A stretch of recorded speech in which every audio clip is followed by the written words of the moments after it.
Hello and welcome to this episode of the Global Innovators in Business series. In this series, we bring leaders and innovators from different fields to share their advice and experiences with students and young professionals to drive impact through their careers. Our guest today is Tracy Young. Tracy is a co-founder of TigerEye, a sales technology company geared towards solving problems for enterprise sales teams. He was also previously the co-founder and CEO of PlanGrid, construction productivity software company. PlanGrid grew from 5 co-founders to 450 people and helped build over 1 million construction projects around the globe before it was acquired by Autodesk in 2018 for $875 million. This interview is dedicated to the World Wildlife Fund, working on conserving nature and reducing the most pressing threats to the diversity of life on Earth. Thank you, Tracy, for joining us at the Global Innovators in Business series. Thanks for having me. Thank you so much. So we usually start by dedicating the interview to highlighting a nonprofit that you choose. And why did you want to dedicate this interview to the World Wildlife Fund? So our planet's burning up right now, and we're in the middle of multiple irreversible crises. There's climate change, there's mass extinction, and this is a nonprofit they're effective. They're trying to change policy. They're working with governments all over the world. They are on the ground trying to help out life of all forms. And I hope you will support them, whether through a donation or activism work or volunteer your time with World Wildlife Fund.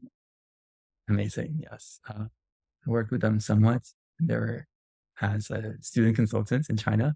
And yes, their organization is very efficient and drive an impact and partnerships with different groups to help conserve our world. So definitely the link will be in the bio below. So go to your website, check them out.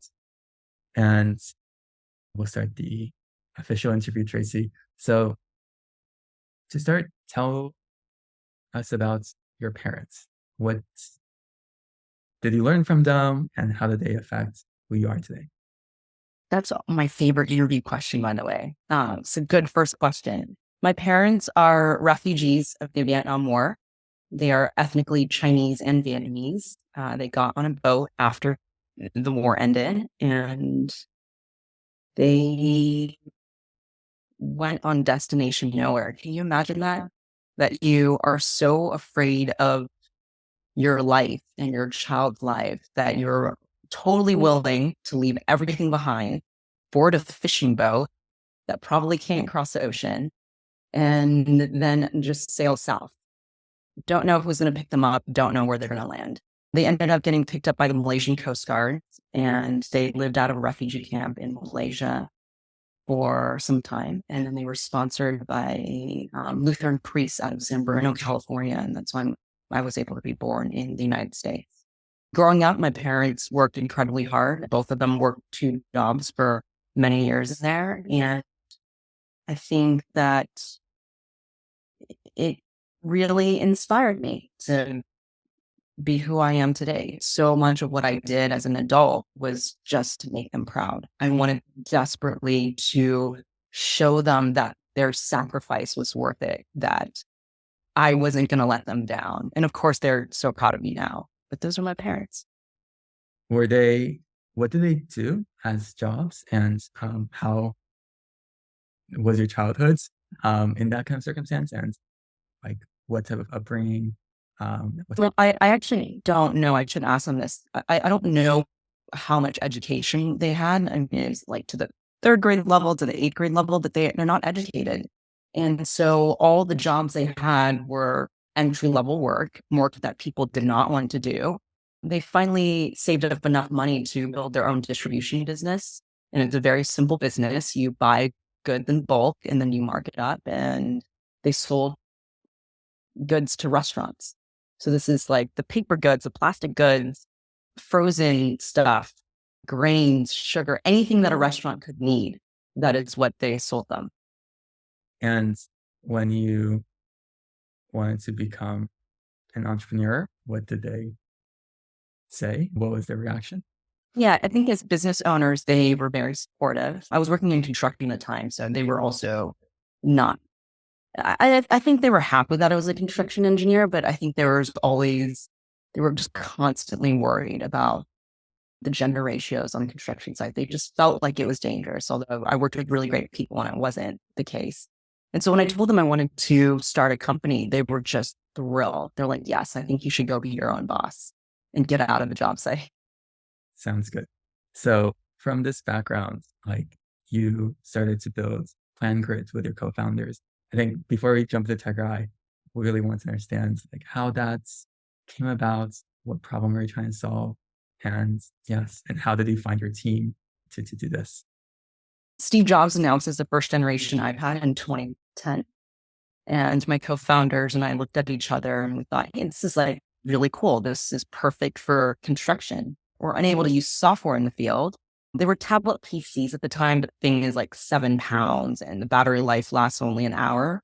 And it was so heavy. In fact, I had one of these straps that go around your head so you can carry it on your neck to help support it. And so when we saw the first generation iPad, the first thing we tried to do as construction engineers, my co-founder and I, was load up our own blueprints on it. And a box comes up on, I think it was like Adobe Acrobat Reader. A box comes up and it says out of memory. And it was just one sheet of blueprint that we're trying to load up. And on the project that I was on, there were like 5,000 sheets, right? So we were looking at Apple Maps and it feels like this is totally possible. Of course, we didn't know anything about software. So we went to our software friends and said, hey, how hard would it be to build this? And they're like, it would be hard. This is a good idea. You guys should learn how to code.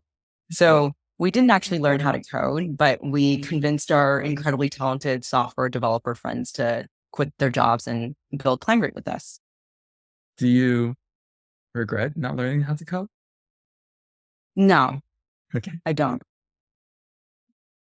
I think actually this is a side topic, but there's relatively what is the possibility of a non-developer, non-technical person inside entrepreneur environments? Like how did you find your role? How did you find your niche? And how did you find where you could contribute as not when you're in a tech environment, but Yeah, when it comes to building software, someone has to write code and then someone has to talk to users and sell. And so I took on those two roles.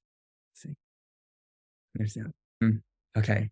And going from there, what was the leap of faith that's like from being an engineer in the construction job to taking on a co-founder role with, I think this is your first startup at the time. So like, how did you take the leap of faith? Okay, this is where I'm going to do next few years of my life. Yeah, all 5 of us were engineers, construction engineers, software engineers, and we were incredibly frugal. So all of us had good savings in our bank accounts. And if you can get rid of your apartment, which most of us did, and if you can get rid of your car, which like almost all of us did, except for me and my other co-founder, the 2 construction engineers, I think, kept our cars. You get your personal burn rate to a certain point that you can just see that, hey, if I didn't work, I could survive for the next 18 months. And I think having that much time and space made it really easy for us to make that decision on quitting our jobs and being a founder, working for nothing, not sure if it's going to work out because it didn't matter. We could take care of the necessities, which was food and staying in our parents' house. We eventually got funded by Y Combinator. And at that time in 2012, I think we only got either $20,000 or $25,000 investment from them. Now YC invests $500,000 at least in each company they fund. But that $20,000 was enough for us to rent out a hacker house in Sunnyvale, California, where all of us lived and worked out of. And that was our most costly expense. Everything else is cheap. So cool. That should be a part of your newest blog. Like even your first expense was, hey, real estate. It's like working in person. Yes. Okay, sounds good. And then going into the next phase, like how did you transition from a founder into an operating CEO? Like how did that process? How is it different from a founder versus a running a company? And yes, tell us about like the stories and different things during this transition. Yeah, it's a good question because they're very different skill sets. So as a founder, you're rewarded for being crazy. You are the hero. You are actually constantly trying to find hero work at a startup because you are just trying to become 10 people at once, trying to get work done. Things are on fire and you're working late nights to put out the fires. And this is what founders do. I think, especially as a young founder, it feels meaningful work. As a tips figure, every instinct that a founder has to be a hero and go do the work themselves if something is broken is completely wrong because there's a team here now. So the team needs to do the work. And how do you inspire and motivate the team and help them keep on track and lead them is something I was very bad at. In fact, every single time something bad happened, I would try to airdrop in and help out that customer with their customer support issue. And then can you imagine our customer support team? I think at the time it was 5 people. They look at me like, do you not trust me to do my job? Why did you hire me if you're just going to jump in and handle all the issues? Don't you have something better to do? Same goes for marketing, same goes for product, same goes for every other department in the company. And the good news is it is a muscle that you can work on. And gosh, I've been a founder and CEO for something like 12 years now. I think it's Malcolm Gladwell that says if you can do something for 10,000 hours, you just become an expert in it. Like I've been a founder and CEO for something like 70,000, 80,000 hours. What that gives me is just a lot of practice to just back off and chill out and look at the problem and maybe ask some questions and help guide the team that way and lead the team that way without actually trying to go in and jump in the fire and doing it myself. If this advice was translated to someone who's just starting their own company and managing a small team, like what are the 3 things that they should think about before they try to jump in, or how can that be turned into advice that I can use every day in a team environment? Just Very good question. So this is advice for someone who's thinking about being a founder, or just entering a leadership position and kind of thinking of doing the things that, or how do you avoid the different mistakes? I think we all want to feel like we're contributing at the company. We all want to feel like we're doing good work, or why are we here? And so for new managers and new leaders, it's important to keep that in mind. That is that was always my strongest desire in every single job I have, including the job I have right now. I just want to do a good job for myself and for the team. And so if we can understand that, then we can see where our team members are coming from who are working for us if we're in a managerial position. So that's number 1, is understanding the people that work for you. 2, setting clear goals and expectations. And then 3, just really communicating that with them, whether they're doing a good job, letting them know they're doing a good job, or if they're not doing a good job or they're not meeting the expectations, to communicate with them about that also. Those are probably the 3 most important. And then if there's a 4th one, then I would say repeating the goal of this team over and over again, because oftentimes we're just knee deep in the work that we're doing. And we forget to just come up for air and see the bigger picture. Why are we working so hard on this thing? Why am I so stressed out about all these things I'm working on? Oh, there's this goal we're trying to work towards. And oh yeah, I can totally see what I'm doing is working ourselves there, even though it's going to take us some time. We need that reminder. It's really great advice.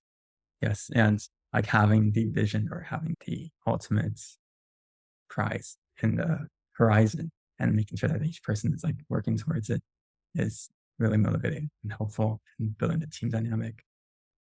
And I think just you touched upon your desire now is to do a good job.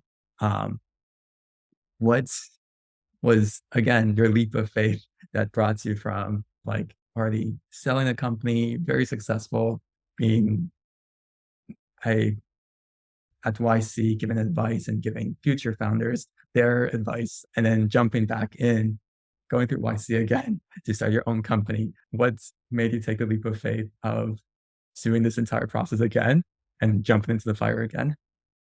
Yeah, I think I have a medical condition sometimes. Why didn't I just go on a beach and sit there forever with my family? I really like building software. I really like working with cool, talented, smart people and building with them. It feels good for me. It's stimulating, it's hard, it's fun, and I like that. The other reason we decided to start a company is because my co-founder and I are married. We started PlanGrid, now we started TigerEye. We have 3 kids together. We also worked as visiting partners at Y Combinator. And while we were there, we got to work with incredibly talented founders, but we were also so incredibly confused why it's 2021 and there are so few women around in this community. And it's not just unique to YC, it's just unique to entrepreneurship and especially the companies that get funded. And so part of starting TigerEye was activism for us. We really didn't like the stats here and thought, okay, there's one thing we can control, which is if we start a company, then that's one more towards more women in tech, more women leaders.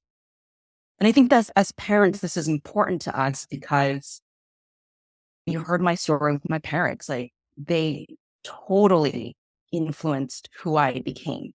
And I want my children to know that in a world where there is a lot of things happening and a lot of trends that aren't looking good, that instead of complaining, they can do something about it.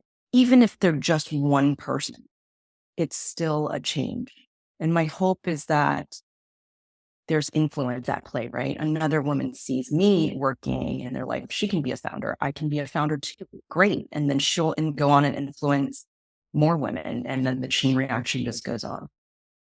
That brings up a lot of topics that I really want to talk about too. I guess one of the key questions I had was, do you ever feel a responsibility to represent this demographic of Asian female entrepreneurs or even either or? And is that sometimes a burden or is that something that you take as a badge of It's a privilege because the reality is the most important decision of my life wasn't made by me. It was made by my parents. I always think about this alternate universe where my parents didn't leave Vietnam and me being born there and what kind of life that I would have had and opportunities or lack of opportunities I would have had. And the reality is, if you look at minority women in the world, the vast majority of them were not given the opportunities that I got to have as an American citizen growing up in Silicon Valley. And so it is my privilege to be a good role model here for the next generation. It's not a burden. yes? How have you found it is possible to, I know in 2021 it was 2%, I think in 2022 it was 1.9% of female-led founders, and as a percentage of total funds invested in.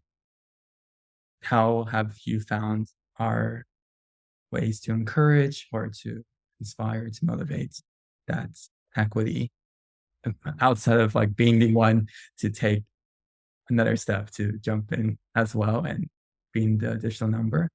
What are other ways that we can do as students to help encourage it?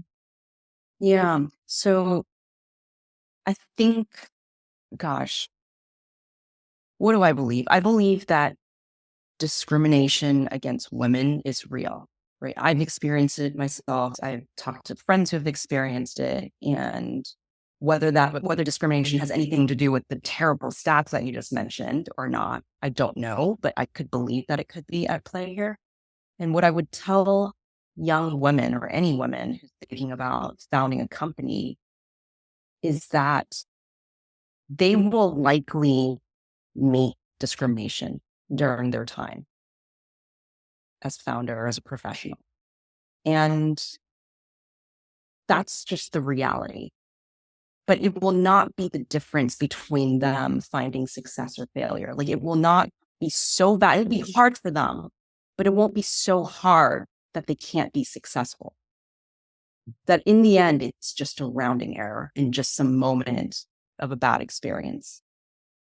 And if they really want to build the thing that they want, if they want to build this new technology, if they want to solve this problem, they can totally do it, even if the odds are against them today. Don't let that fear keep them from doing what they want to do. And I think that goes for men too, right? Goes for everyone. There's so many stats out in the world. You can find something against you in your demographic. That's the reality. But it shouldn't prevent them from following their passion. What are some of the challenges you faced along the way? And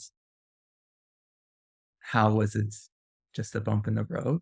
And you're clearly here, you're incredibly successful, incredibly. So those were just bumps in the road, but like share a few of those instances and how in the larger scheme of things.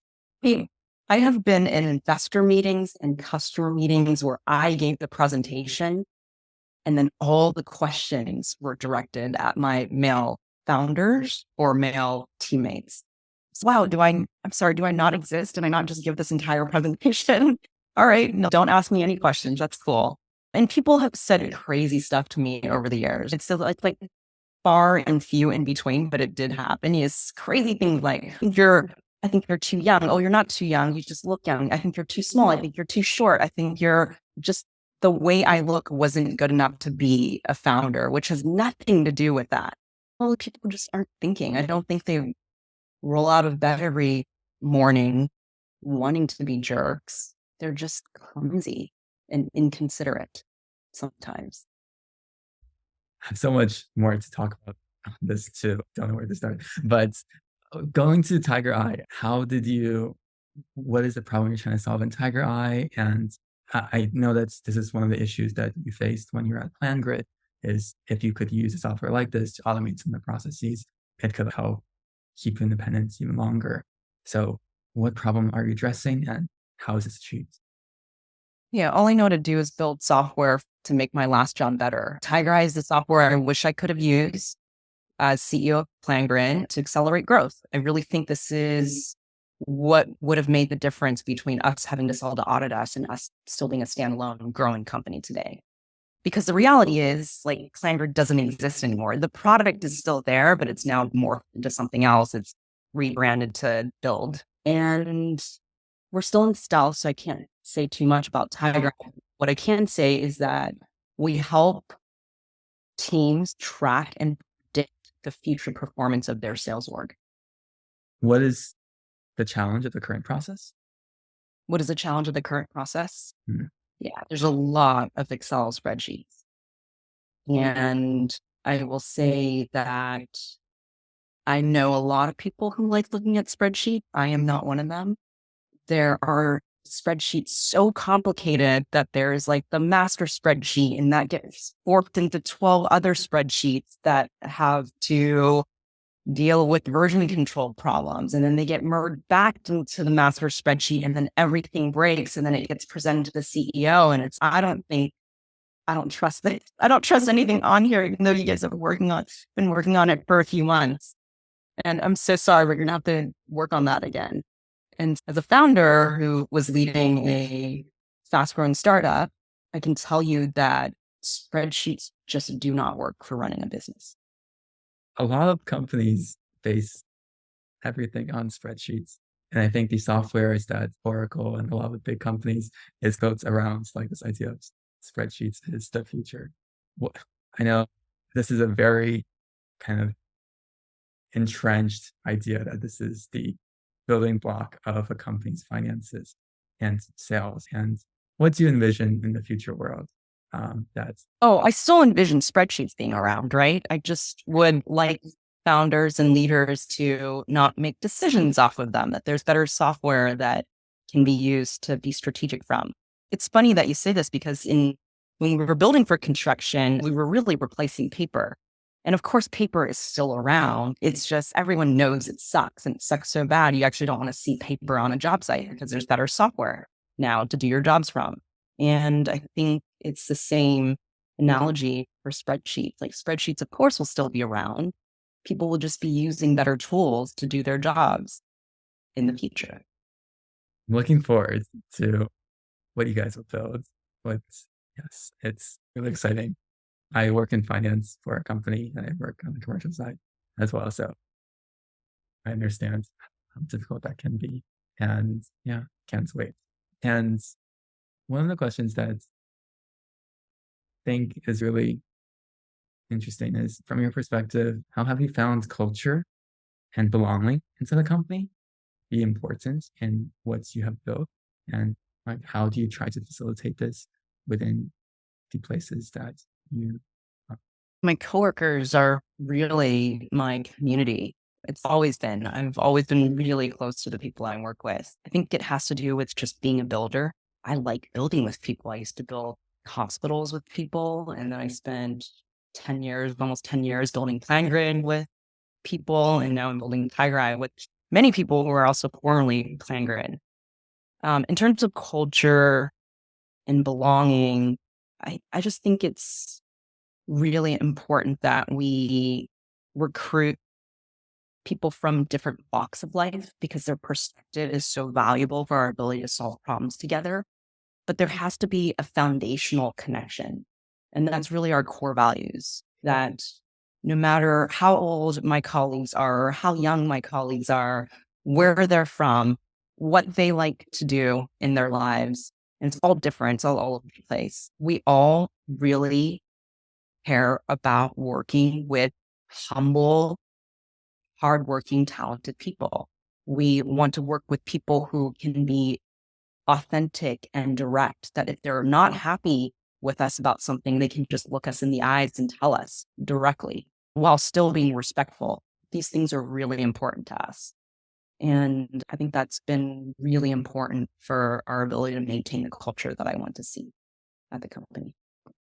do you ever feel what is one instance where you think the culture of the company and what you envisioned did not align? And how do you adjust and how do you like change that since it's really difficult to shift culture? Yeah, and I get the luxury of writing core values with a bunch of lessons learned for a second time, right? What can I say here? We had core values at PlanGrid. We didn't live by them. I didn't live by them. I'll tell you, one of our core values was we don't hire jerks, except that I did hire them and I kept them in the building, which was even worse. And what that signaled to the rest of the team was, hey, these core values are all bullshit. She doesn't even care about this one. So how could she care about all the other ones? We don't have to follow it, which means that the core values were was completely meaningless. This time around, we are talking about the core values all the time. We are making decisions by the core values that we have in place. We can't lax on one of them, right? Because if we lax on one of them, then all of them are they even real? Do they even matter? As we saw with our last company. As the company changes, does your core value change as well? No, the core values shouldn't change. They should be in place forever. And maybe you don't like your core values, and that's okay. If you don't like your core values, you can burn them down, you rewrite them to something that you believe in so much, you can live by them and ask your team to live by them also.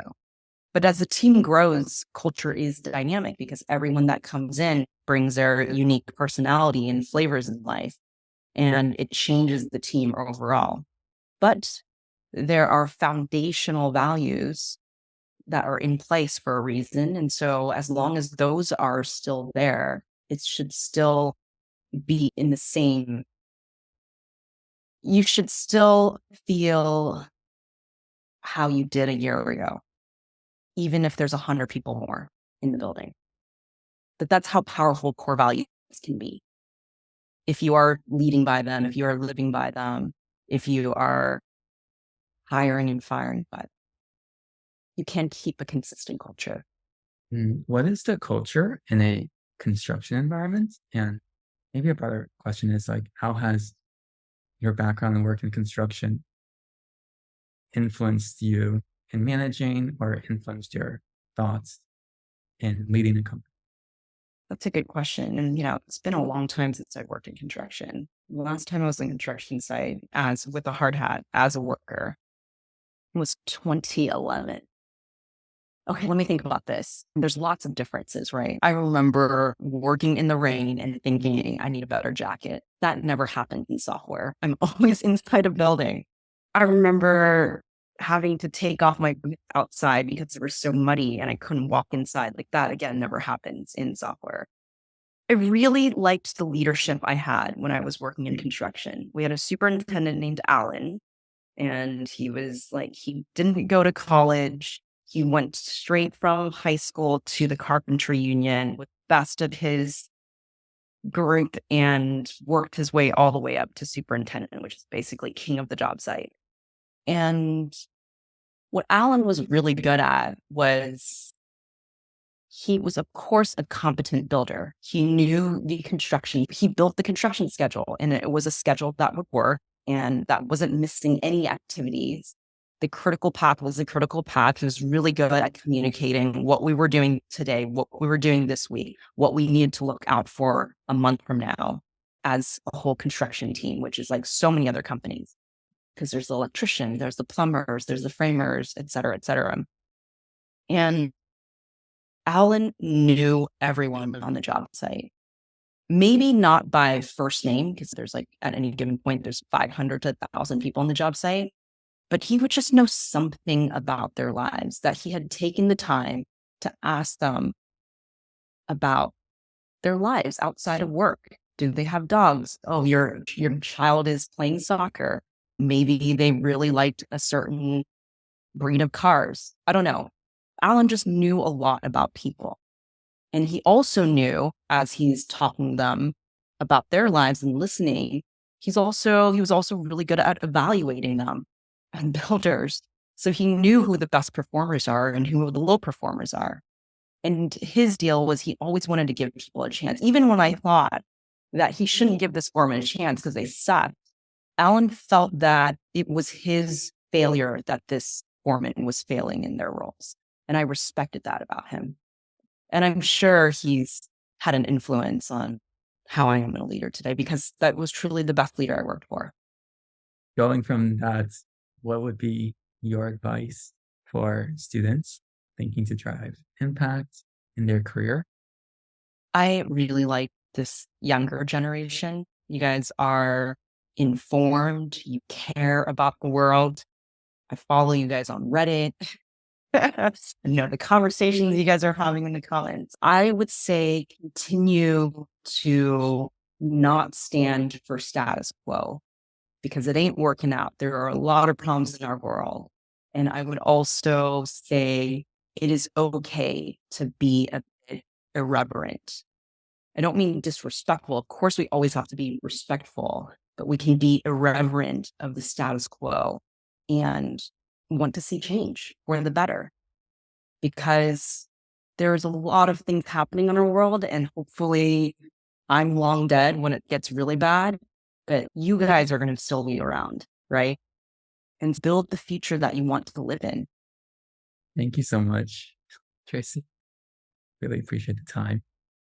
And this is amazing advice. And I think don't know where else to end it than go the future you want to live in. Thanks for having me. Thank you.